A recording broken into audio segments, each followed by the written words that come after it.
அனைவருக்கும் வணக்கம். நான் இன்னைக்கு ஒரு கோவிலை பத்தி சொல்ல போறேன். அதாவது புண்ணிய ஸ்தலம். விஸ்வாமித்ரர் தவம் செஞ்சு இழந்த சக்தியை மீட்ட கோவில். அது திருநெல்வேலி மாவட்டத்துல விஜயாபதிங்கிற இடத்துல இருக்கு. பக்கத்திலே ஒரு சிவன் கோயிலும் இருக்கு. மகாலிங்கேஸ்வரர், அம்மா பேர் அகிலாண்ட ஈஸ்வரி. இந்த விஜயாபதியில விஸ்வாமித்ரருக்கு பௌர்ணமி அன்னைக்கு விசேஷ பூஜைகள் நடக்குது.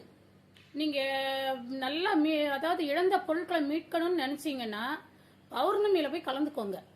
ஆனா அந்த ஊர் எப்படின்னு கேட்டீங்கன்னா கடலோரம் இருக்குது. அந்த கோவில்லாம் ஒரு வசதியுமே கிடையாது. சாப்பாட்டுக்கோ பூஜைக்கு பொருட்களோ வாங்குறதுக்கு வசதி கிடையாது.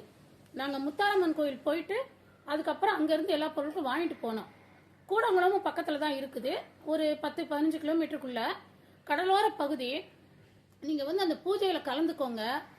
கண்டிப்பா உங்களுக்கு இழந்த பொருள் மறுபடியும் கிடைக்கும். நம்பிக்கையோட போயிட்டு வாங்க. நான் 2 முறை போயிருக்கிறேன். எங்க குடும்பத்தோட நான் 2 முறை அந்த சாமியை போய் தரிசனம் பண்ணியிருக்கேன். நான் பெற்றிருக்கிறேன்.